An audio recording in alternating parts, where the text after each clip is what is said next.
Again good morning students. आप part 1 part 2 में जयपी नारायण के बारे में बहुत कुछ पढ़ और सुन चुके हैं। होपफुली आपने बुक से भी उसकी अच्छे से रीडिंग कर ली होगी।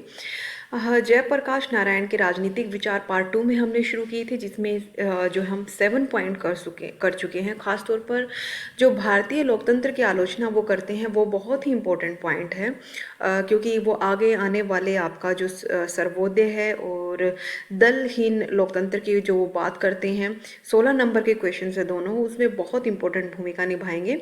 तो मैंने 7वें पॉइंट को बहुत अच्छे से डीपली एक्सप्लेन किया था। अब हम नेक्स्ट पॉइंट पे आते हैं, दल विहीन लोकतंत्र के समर्थक।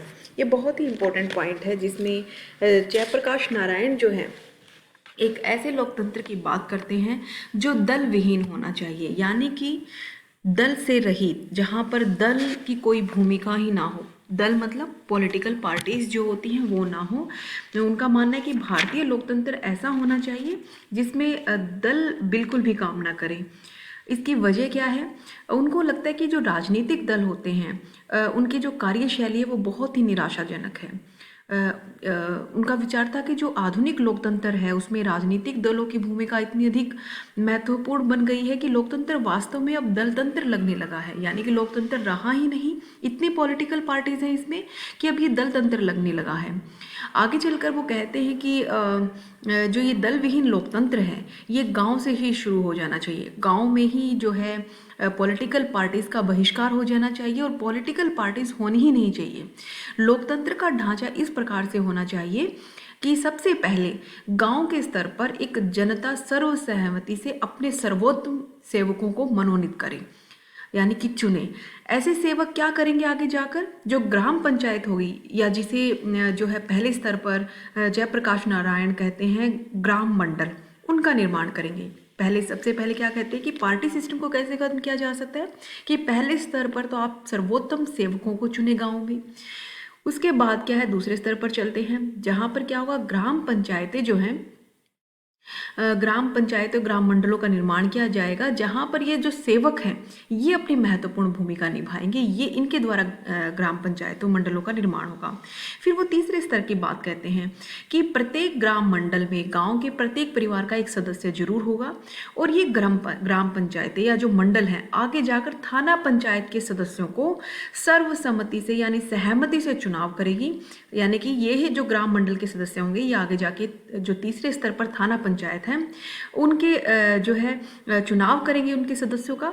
और थाना पंचायत के आगे जाकर जितने भी सदस्य हैं उस जिले के अंदर जितनी भी थाना पंचायतें बनी उनके जो सदस्य आगे जाकर सर्वसहमति से जिला पंचायत के सदस्यों का चुनाव करेंगे। जो है जिला पंचायत के सदस्यों का चुनाव करेंगे, जो कि इसके तीसरे स्तर के अंतर्गत ही आता है। उसके बाद जिला पंचायत के सदस्यों द्वारा जो है चौथे स्तर पर प्रांतीय पंचायतें, और प्रांतीय पंचायतों का बाद केंद्रीय पंचायतों का निर्माण सर्वसम्मति से करेंगे। यानी कि पूरा का पूरा एक ढांचा बन गया है। पहले स्तर पर गांव से के सर्वोत्तम सेवक होंगे, दूसरे स्तर पर ग्राम मंडल होंगे, तीसरे स्तर पर जो है थाना पंचायतें होंगी, चौथे स्तर पर जिला पंचायतें होंगी, पांचवें स्तर पर प्रांतीय पंचायत और छठे स्तर पर केंद्रीय पंचायत। सॉरी, यहाँ पर मैं चौथे स्तर पर जिला पंचायत डालना भूल गई, तो आप एक सीक्वेंस थोड़ा सा ध्यान रखें। सबसे पहले सर्वोत्तम सेवक, फिर ग्राम पंचायतें, फिर थाना पंचायतें, फिर जिला पंचायतें, फिर प्रांतीय यानी कि राज्य पंचायतें, फिर केंद्रीय पंचायतें जो सबसे ऊपर की पंचायत होगी जिसके सदस्य सर्वसहमति से चुने जाएंगे। ऐसे में क्या है कि सभी सर्वसहमति से चुने जाने के कारण क्या होगा, किसी प्रकार के दल की जरूरत ही महसूस नहीं होगी। एक चीज और उन्होंने कही कि राजनीतिक दलों का महत्व बिल्कुल भी नहीं दिया जाना चाहिए, और इसके लिए क्या हो, बहुमत से सदस्य न चुने जाएं। इन सभी सत्रों पर सभी सर्वसहमति से चुने जाएं, यानी कि अगर सभी सहमत है तो ही चुने जाएं। ऐसा नहीं है कि 10 में से 4 ना कर रहे हैं और 6 हाँ कर रहे हैं तो 6 की मान के चुन लिए गए। नहीं, जब तक 10 के 10 सर्वसहमति ना दे दें सदस्यों को चुनने की, तब तक ना दिया जाए। तो यहाँ दल विहीन लोकतंत्र में ये 6 ढांचे की 6 स्तरों की बात करते हैं कि ऐसा लोकतंत्र होना चाहिए जहाँ पे दल बिल्कुल भी ना हो और सर्वसहमति के आधार पर ही चुनाव किए जाने चाहिए। उसके बाद हम आते हैं 9वें पॉइंट पे, जो कि है समाजवाद संबंधी विचार। देखिए, नारायण जब अमेरिका में थे तो उन्हें वहाँ पर, मैंने बताया था इनके जीवन परिचय में, कि समाजवादी साहित्य पढ़ने का बहुत अधिक अवसर मिला। जो मार्क्सवादी साहित्य का, और मैंने बताया भी था कि Maxim Gorky, Karl Marx, Trotsky, Lenin, M N Roy, इन सब की इन्होंने बहुत सारी रचनाएं पढ़ी, इनसे मिले जुले भी इनमें से कुछ लोगों से। और ख़ास तौर पर जो मार्क्सवादी साहित्य से, मार्क्सवादी लोगों से, नेताओं से प्रभावित होकर एक बहुत ही इम्पोर्टेंट क्रांति हुई थी, रेवोल्यूशन हुई थी, जिसे कि रशियन रेवोल्यूशन कहते हैं, जो कि 1917 में ही हुई थी, उससे भी बहुत अधिक प्रभावित थे। यानी कि समाजवाद संबंधी विचारों में दो चीज़ों से बहुत अधिक प्रभावित हुए। एक तो मार्क्सवादी साहित्य से, जो अमेरिका में रहते हुए सीखा इन्होंने, दूसरा वो रूसी क्रांति से, कि किस तरह से आम लोग एक साथ मिलकर एक जार के खिलाफ पूरा आंदोलन खड़ा कर देते हैं, और किस तरह से जो है तख्ता पलट कर देते हैं, क्रांति ले आते हैं और आम लोगों का शासन शुरू हो जाता है। तो इस तरह से नारायण जी बहुत अधिक प्रभावित हो जाते हैं, और इसी मार्क्सवाद से समाजवाद का जन्म होता है, जो कि आर्थिक असमानता, उत्पादन के साधनों पर निजी स्वामित्व का विरोध करता है। आर्थिक असमानता मतलब अमीर गरीब में भेदभाव, अमीर को अधिक अमीर, गरीब को बहुत ही गरीब, शोषण करना उनका। और जो उत्पादन के साधन है, बड़ी बड़ी फैक्ट्रियाँ है जहाँ से उत्पादन होता है, वहाँ पर निजी स्वामित्व, यानी कि कुछ लोगों का ही स्वामित्व होना, जो आम लोग हैं उनका कुछ होना ही नहीं वहाँ पर। तो यहाँ पर जयप्रकाश नारायण कहते हैं कि संपदा के असमान वितरण का मूल कारण प्रकृति के वो जो उपहार हैं, जो मनुष्य को दौलत देते हैं, और उत्पादन के साधनों पर, उत्पादन के जो साधन हैं उन पर केवल एक व्यक्ति का या कुछ अमीर लोगों का स्वामित्व होना, ये बराबर गलत है। ये आर्थिक शोषण हो रहा है लोगों का, कर्मचारियों का, उस फैक्ट्री के, या जो भी है काम करने वाले आम लोग हैं उनका। तो ऐसा नहीं होना चाहिए। ये जो कर्मचारी जो होते हैं, उनको उपज का कोई भी भाग नहीं देते हैं ये अमीर लोग। जितना जीने के लिए आवश्यक है बस उतना ही दे देते हैं, बाकी जो ये अपनी जेब में हड़प लेते हैं। तो इस व्यवस्था के वो बहुत अधिक खिलाफ थे, इसीलिए वो समाजवाद की बात करते हैं, जहाँ पर इस तरह से जो वर्ग विभेद है वो खत्म हो जाए। फिर इनका एक बहुत ही इम्पोर्टेंट आता है सर्वोदय संबंधी विचार। सबसे पहले तो सर्वोदय समझ लेना चाहिए कि क्या है। ये 16 नंबर का एक क्वेश्चन भी आएगा, जिसमें आप जो मैं अभी बता रही हूँ वो भूमिका के तौर पर भी लिख सकते हैं। देखिए, सर्वोदय शब्द का जो सबसे पहले प्रयोग है वो महात्मा गांधी ने किया था 1904 में। और महात्मा गांधी कैसे प्रभावित हुए? महात्मा गांधी ने एक फॉरेन राइटर हुआ करते थे, जॉन रस्किन की एक बुक पढ़ी थी, अंटो द लास्ट।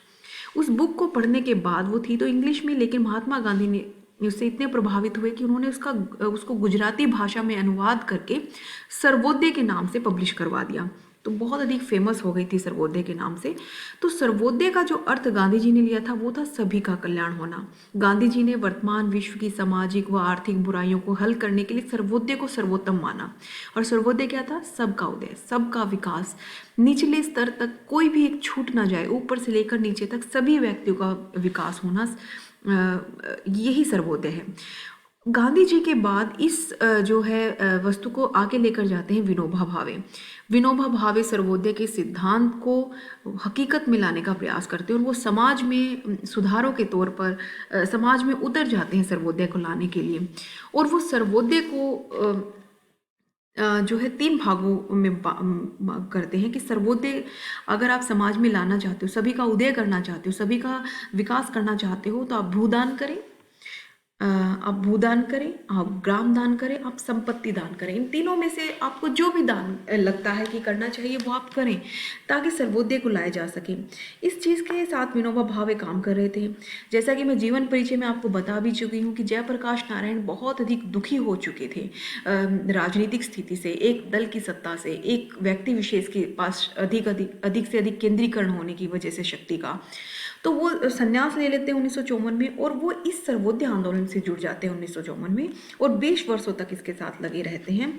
और वो राजनीति के बजाय लोक नीति पर बल देते हैं, लोगों को भूदान, ग्राम दान, संपत्ति दान करने के लिए कहते हैं, और वह सर्वोदय द्वारा समाजवाद की स्थापना करना चाहते हैं। आगे है स्थानीय संस्थाओं की व्यवस्था करना। सबसे पहले समझिए स्थानीय संस्थाएं क्या होती हैं। देखिए, स्थानीय स्तर पर, यानी कि लोकल, स्थानीय का मतलब लोकल लेवल पर जितनी भी संस्थाएं हैं, लोकल मतलब आपके गांव के स्तर पर, आपके जिले के स्तर पर, ना कि राज्य सरकार, ना कि केंद्र सरकार के स्तर पर, बहुत ही छोटे स्तर पर। आपने 11वां चैप्टर जो है फर्स्ट सेम में किया होगा पंचायती राज से संबंधित, तो वहाँ पे स्थानीय शासन की बात करते हैं हम। वो स्थानीय शासन यही है जहाँ पर हम पंचायतों की, ग्राम पंचायतों की बात करते हैं, जिला पंचायतों की, ब्लॉक पंचायतों की बात करते हैं, वही। तो जयप्रकाश नारायण जो है स्थानीय संस्थाओं को बहुत अधिक महत्वपूर्ण मानते हैं। वो मानते हैं कि अगर देश में विकेंद्रीकरण लेकर आना है, जो कि मैं ऑलरेडी एक्सप्लेन कर चुकी हूँ कि विकेंद्रीकरण होता क्या है, कि अगर देश में विकेंद्रीकरण लेकर आना है तो स्थानीय संस्थाओं को, पंचायतों को विकसित करना बहुत अधिक जरूरी है। ग्रामीण क्षेत्रों में पंचायतों की स्थापना को अपने जो दल रहित लोकतंत्र में महत्वपूर्ण स्थान दिया जाना चाहिए। उन्होंने विचार प्रकट किया था कि स्थानीय संस्थाओं द्वारा ही राजनीतिक शक्ति निम्न स्तर से ऊंचे स्तर तक जा सकती है और ऐसी संस्थाओं द्वारा ही शक्ति का प्रयोग करने वालों को उत्तरदायी बनाया जा सकता है। उन्होंने कहा कि प्राचीन भारत में पंचायतों के रूप में स्थानीय संस्थाएं स्वतंत्र भूमिका निभाती थी। वह प्राचीन संस्थाओं की भांति ही भारत में स्थानीय संस्थाएं स्थापित करना चाहते थे। जयप्रकाश नारायण इस तरह से स्थानीय संस्थाओं के महत्व की बात करते हैं। फिर आते हैं राज्य संबंधी विचार। राज्य संबंधी यानी राज्य का मतलब आप ये हरियाणा पंजाब स्टेट को ना माने, ये राज्य नहीं, बल्कि राज्य का मतलब यहाँ पर सरकार, शासन, सत्ता प्रणाली से है। उनका देखिए वो राज्य विहीन, गांधी जी की तरह और मार्क्सवाद की तरह राज्य विहीन समाज नहीं चाहते थे, यानी कि ऐसा समाज नहीं चाहते थे जहाँ पर शासन सत्ता हो ही ना और सारी बागडोर आम लोगों के हाथ में दे दी जाए। वो ऐसे राज्य विहीन समाज के पक्ष में नहीं थे। उन्होंने राज्य को शक्ति पर आधारित संस्था माना था, तो इसलिए वो इनका पक्ष नहीं करते थे। उनका विचार है कि शक्ति पर आधारित संस्था व्यक्तिगत स्वतंत्रता के लिए आवश्यक स्थितियां पैदा नहीं करती। और महात्मा गांधी ये भी मानते कि ये राज्य अनैतिक संस्था है, जबकि इसके विपरीत जयप्रकाश नारायण ऐसा नहीं मानते। वो कहते हैं राज्य का जो कार्य क्षेत्र है और कार्य है वो बहुत अधिक जरूरी है, लेकिन इतने अधिक जरूरी नहीं होने चाहिए, इतने अधिक ज़्यादा नहीं होने चाहिए कि वो आम व्यक्ति के लिए बहुत अधिक असुविधाजनक बन जाए, आम व्यक्ति की स्वतंत्रता को छीन ले, सारे काम राज्य सरकारें करने लगे, यानी कि सरकारें और शासन सत्ता के हाथ में चले जाए, सारी शक्ति इनके अंदर केंद्रित हो जाए। तो वैसा कुछ नहीं होना चाहिए, इसके वो बिल्कुल भी पक्ष में नहीं होते हैं। फिर वो राज्य विहीन और वर्ग विहीन समाज को आदर्श मानते हैं, यानी कि राज्य नहीं होना चाहिए ऐसा। बिल्कुल महात्मा गांधी और मार्क्सवाद जैसा राज्य नहीं चाहते थे कि बिल्कुल विहीन, खत्म, लेकिन फिर भी वो वर्ग विहीन समाज को बहुत बड़ा आदर्श मानते हैं। और अंतिम जीवन के अपने अंतिम दशक में वो संपूर्ण क्रांति के माध्यम से ऐसे समाज की स्थापना का प्रयास करते हैं। हालांकि वो राज्य विहीन इनका जो समाज है वो दल विहीन समाज से, दल विहीन राजनीति से समझा जा सकता है। तो इस तरह की ये बात करते हैं। फिर राजनीति के आध्यात्मिकरण को मानते हैं, जैसे महात्मा गांधी कहते हैं कि नैतिकता और आदर्श जो होंगे वो राजनीति को पवित्र कर देते हैं, राजनीति अवसरवादी नहीं हो जाती है। तो इस तरह जयप्रकाश नारायण जो है वो संपूर्ण क्रांति का नारा देते हुए भारतीय समाज में नैतिक मूल्यों के पतन का मुख्य कारण राजनीति की नैतिकता विहीनता को मानते हैं। वो कहते हैं कि जब राजनीति ऐसी स्थिति में पहुंच जाती है तो राजनीतिज्ञों के लिए सार्वजनिक कल्याण की अपेक्षा स्वार्थी और दलीय हित अधिक प्रिय हो जाते हैं। तो धर्म नैतिकता ऐसे हैं जो व्यक्ति को झूठ, कपट, छल, धोखेबाज, अविश्वास इन सबसे बचाती है। तो नैतिकता का होना बहुत अधिक जरूरी है। तो राजनीति के आध्यात्मिकरण की बात करते हैं।